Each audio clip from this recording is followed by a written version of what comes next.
Today's video is brought to you by Squarespace, the all-in-one platform for building your brand and growing your business online. More about them in a bit. According to Fortune magazine, when personal wealth is measured as a percentage of the contemporaneous gross domestic product, or GDP, Stephen Girard is ranked 4th on the list of wealthiest Americans in history. He was also the first multimillionaire in the United States. Decades before the writer Horatio Alger popularized the rags to riches tale in America, Stephen Girard lived one. Yet outside of his adopted hometown of Philadelphia, he's virtually unknown. His vast fortune, most of which he bequeathed to charity, continues to support philanthropic projects as they have since his death on December 26, 1831, ironically the Feast of Stephen. He wasn't given that name at birth, but rather the French version of the name, Eton, when he was christened in Bordeaux, France in 1750. His father rose from common sailor to port captain, a position of considerable authority among merchant seamen. Sources regarding Eton's early life are scant, although it is known that he had no vision in his right eye, probably from birth, since in letters he wrote years later, he noted no recollection of ever having been sighted in that eye. He had little in the way of education in his youth, beginning his career by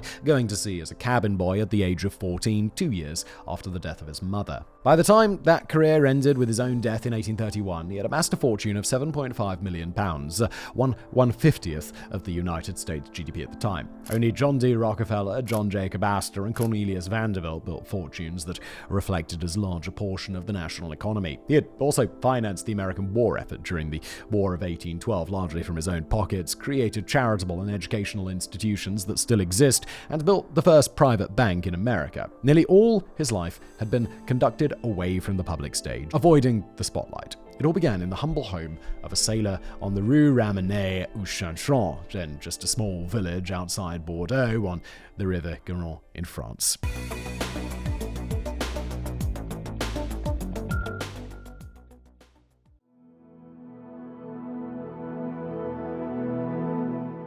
Philippe Girard was a veteran of the War of the Austrian Succession. During a British fleet attack on the French anchorage at Brest, Philippe served aboard a vessel damaged by an English fireship. Girard's heroism during the action, in which he was credited with extinguishing the fire and saving his ship, led King Louis XV to grant him awards that included the Royal and Military Order of Saint-Louis. Following the war, his fame led him to a position as a minor authority in Bordeaux, with considerable influence over the port's shipping and mercantile trade. He issued the licenses allowing ships to enter or exit the port. He married Odette Lafargue in 1748, and from this union, eventually 10 children emerged, the second of which, and their first son, they named Etienne. Details of Etienne's early life are scarce, other than the surviving records of the births of his siblings and those of the death of his mother. His known story really begins in 1764, when he shipped as a cabin boy aboard one of his father's ships. Philip, as a merchant and seaman, maintained a brisk trade with the French colonies in the West Indies, including Port-au-Prince on the island of San Domingo, where Etienne journeyed on his first voyage. He learned the seagoing trade quickly, and by 1773 he was designated as an officer, equivalent to a lieutenant in the French Navy in terms of knowledge and responsibility. Within another year, he was the equivalent of a captain, holding the license necessary for him to assume command of a ship under French law. Etienne received his license without having to fulfill the then prevalent requirement of serving 2 years as an officer in a naval vessel before rising to command status in the merchant fleet. That he was able to circumvent the law is an indication of the influence wielded by his father. In 1774, Etienne sailed for San Domingo in command of the ship La Julie on a voyage in which he owned a share of the cargo being delivered. As captain, he had the right to purchase deliverables on credit, sell them to planters and merchants at his destination, and pay his creditors upon his return to Bordeaux. When Etienne sailed from Bordeaux on that voyage, it was the last time he laid eyes on the city of his birth. His portion of the cargo sold for far less than what he had paid for it on credit. In addition, he was responsible as captain for collecting the payments for the rest of the cargo to be dispersed to the creditors back in France upon his ship's return. They too fell short. Unable to pay his debts upon return and fearful of debtor's prison, Etienne petitioned for discharge, which was granted in June 1774. He then cast about for another cargo to be purchased with what little he had collected on the goods he had brought across the Atlantic. He found one in coffee and sugar, and after procuring a small coasting vessel, he carried that cargo to New York. His father wrote him of his dismay at his son's failure to honor his debts. Etienne replied that he planned to return after he raised enough money in the colonies to clear his debts. He never did that, though. So, are you looking to build a website that truly represents your brand? Well, look no further than today's sponsor, Squarespace. Squarespace is the perfect all-in-one platform for building your brand and growing your business online. Stand out with a beautiful website, engage with your audience, and you can even sell anything, your product, your content, even your time. So now let's talk about some of the amazing features that Squarespace offers. First up, member areas. Look, if you're an educator or a creator, you can easily monetize your content by selling access to gated content like online courses and newsletters. And if you're looking to expand your email marketing strategy, Squarespace email campaigns is the way to go. You can collect subscribers and turn them into loyal customers with customizable email templates that match your brand. Plus, analytics tools will help you gain insight into your site's visitors and their interactions with your content. And for all of you bloggers out there, Squarespace has got you covered with powerful tools to share your stories, photos, videos, and updates. Finally, Squarespace lets you connect your social media accounts to your website so you can automatically push website content to your favorite social media channels, making it easier for your followers to share your content. So what are you waiting for? Go to squarespace.com for a free trial, and when you're ready to launch, go to squarespace.com/Biographics to save 10% off your first purchase of a website or a domain. Don't forget to use the code Biographics at checkout. Thanks to Squarespace for sponsoring. And now back to today's video.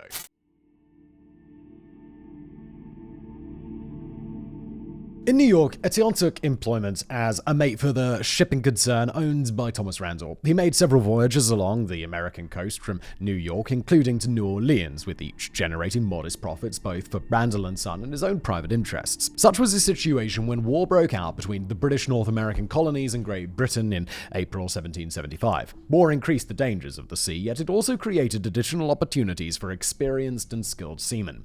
By then, Etienne was knowledgeable about the West Indies, the Caribbean, and most of the American coastline. He was ready to capitalize on those opportunities. Girard took refuge from a severe storm at sea in Philadelphia and remained there when the British captured New York in 1776. His employer, Thomas Randall, likewise fled from New York to elude the British. Together, the men started a new trading firm in Philadelphia. It was around that time Etienne Girard began referring to himself as Stephen. Under that name, he purchased a home in Mount Holly, New Jersey, a counting house and warehouse for his trade goods in Philadelphia, and over the ensuing years, several ships, including privateers. Randall established himself in San Domingo, brokering goods from France and Spain arriving in the regions via St. Eustatius. From there, trade between the islands and Girard in Philadelphia was forced to run the gauntlet of British men of war. This was a dangerous business, and Girard's captains adopted several ruses of war acceptable during that era, including flying the flags of different nations and carrying false cargo manifests and bills of lading.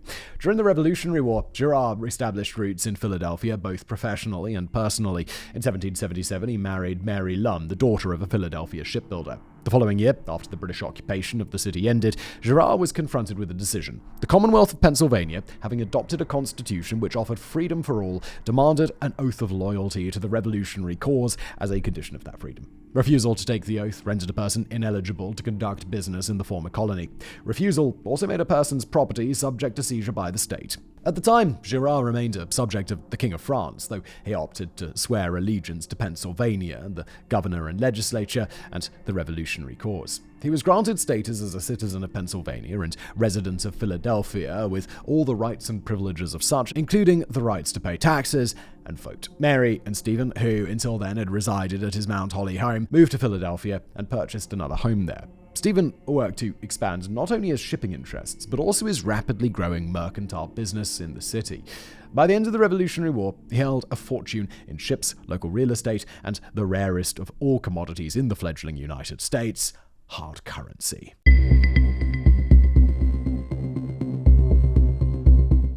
International trade, significantly strangled during the Revolutionary War, returned with gusto after the fighting ended. It was not without risks. For one, ships flying the new Stars and Stripes did not enjoy the protection of the British Navy, as had ships from American ports before the war. Piracy in the Caribbean, although no longer in its heyday, still menaced. The British also imposed regulations on what could and could not be traded with their former colonies, as well as which British ports could accept which cargoes. The Atlantic slave trade, grisly and profitable, occupied the attention and efforts of traders in Europe and North America, as well as those of smugglers and pirates. There was effectively no national government in the United States. Seaborne trade was regulated by each of the former colonies through local customs officials. Pennsylvania could, and often did, issue restrictions against cargoes arriving from South Carolina, for example, when similar goods could be acquired more cheaply elsewhere. Tariffs were imposed by the state's legislatures, as well as import fees, shipping rates, taxes, licenses, certificates of rank for mariners, limitations on cargoes, and so forth. Baltimore, for example, charged different rates for goods from Pennsylvania than for the same goods shipped from, say, Boston or from French ports. Each of the 13 states considered the others to be foreign nations. To circumvent the maze of shipping regulations, merchants and ship captains adopted methods similar to those used during the war. Girard and other traders used false documents, disguised cargoes, and counterfeit ships' registries to move their goods between the states. Despite the risks involved, which included the seizure of vessels and cargoes, the potential for profits remained enormous. Girard, as well as other traders, ran the risk of circumventing the regulations, attracted by the sea's enormous potential for profits. For them, the end justified the means. Girard expanded both his mercantile business and his shipping fleet in the years of the Articles of Confederation. Failed harvests in France increased the demand for wheat and flour there, and Girard responded by shipping large cargoes to French ports, trading with a firm operated by his brother Jean Girard. He also speculated in wheat prices, gambling on further crop failures in France. His risk proved well placed. Additional crop failures led to further shortages of bread in France, higher prices for exported wheat, and eventually the bread riots of 1787, a precursor to the French Revolution. Before the American Revolution, most merchant ships cleared their ports with their captains owning a percentage of the cargo with which they were laden. This often led to captains waiting to sail or enter a foreign port until optimal conditions for the sale of the cargo were present. Girard had made considerable profits as a seagoing master at this practice. He decided, though, it was not optimal for his ships or his business. Girard established the practice of hiring his captains at an established wage and offered bonuses if projected delivery schedules were made on time. Ownership of the vessels remained his alone, and the cargoes belonged to shippers and investors, often including himself.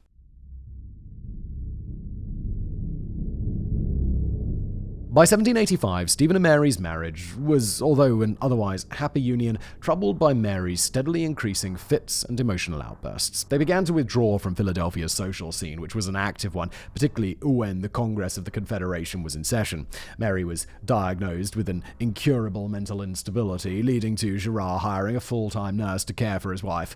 Mental health care in the late 18th century was virtually non-existent. All that could be done was ensure the patient did no harm to herself or to others, and see to her personal and physical needs. As Mary's condition worsened, the Constitutional Convention was held in Philadelphia. France descended into its own madness, and Girard's wealth continued to grow. So did his influence with the emerging politicians and their views. Philadelphia was then the nation's largest city, as well as its largest shipping port. Girard was the city's wealthiest merchant and shipper. His views on the nation's ability to impose tariffs and regulate trade were no doubt expressed both during the convention and in the early years of the new government.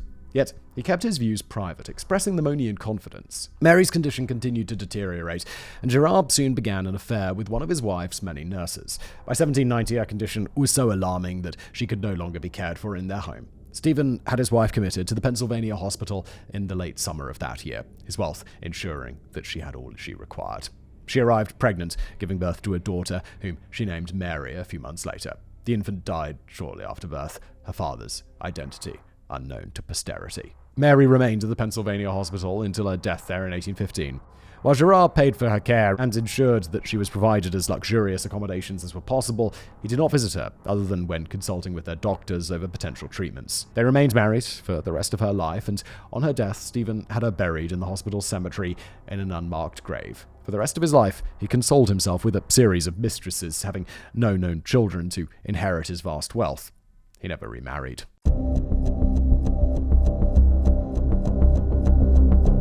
Coastal cities in early America were subject to epidemics during the warmer months of the year, in particular those borne by mosquitoes, including bouts of yellow fever and malaria, among others. In 1783, and again in 1787, yellow fever struck the capital at Philadelphia. The government fled the city, as did the wealthier citizens, relocating to what they believed to be the healthier area of the hills, away from the putrid waters and the rivers and streams which fed the estuary upon which Philadelphia had been built. In 1793 alone, over 5,000 Philadelphia Philadelphians succumbed to yellow fever, a disease little understood by the medical professionals of the time. Girard, perhaps because of the medical profession's helplessness in the face of his wife's illness, had a low opinion of medicine in general. A malignant fever, which has prevailed here for the last month, added to the ignorance of our doctors, has carried off more than 4,000 of our friends. He wrote this to a business associate in 1793 at the height of that year's epidemic. Led by Girard, the Hospital for the Care and Treatment of the Afflicted during the yellow fever epidemic was established. Girard purchased and donated the building, served as its director, and worked tirelessly to obtain food, bedding, furnishings, and nursing care for the stricken. His efforts extended to him actively nursing the ill himself. In his correspondence to business associates both in Europe and the other states, he expressed his contempt for the medical profession's helplessness in the face of superstition and illness. One suggested treatment was the burning of nightly bonfires, and he announced his business affairs would be secondary until the epidemic had run its course. The 1793 yellow fever epidemic, followed by additional attacks in 1797, 1802, and 1820, marked the beginning of Girard's charitable activities, all of which were to focus on education, adequate housing, and healthcare. In addition to his donations to the Pennsylvania Hospitable, today part of the University of Pennsylvania, Girard supported the Public School Fund of Philadelphia, the Society for the Relief of Distressed Masters of Ships and their Widows, the Pennsylvania Institution for the Deaf and Dumb, today's Pennsylvania School for the Deaf, and the Philadelphia Orphan Society.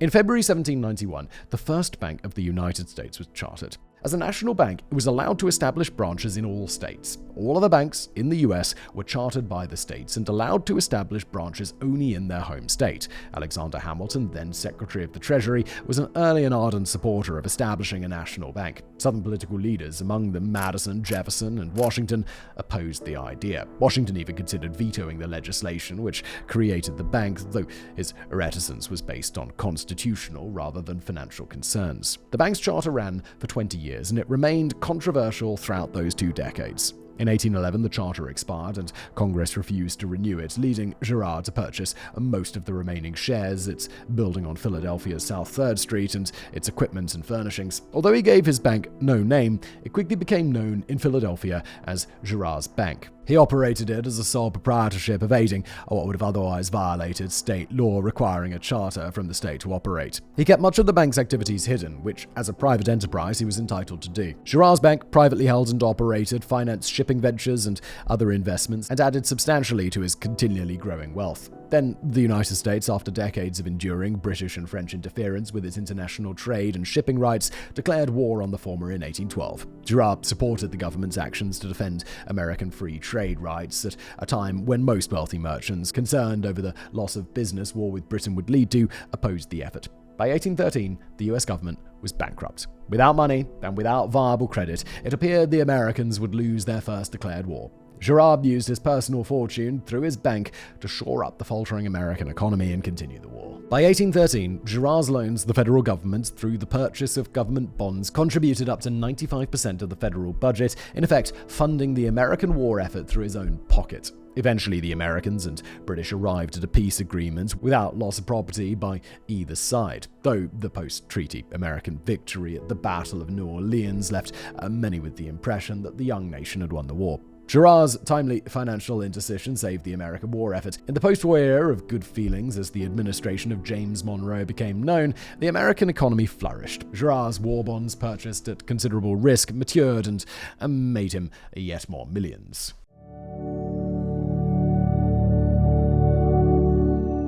In the post-war years, Stephen Girard continued a lucrative trade with China, begun before the war, including participation in the opium trade. In 1824, an altercation involving one of his ships and Chinese authorities ended that branch of his business.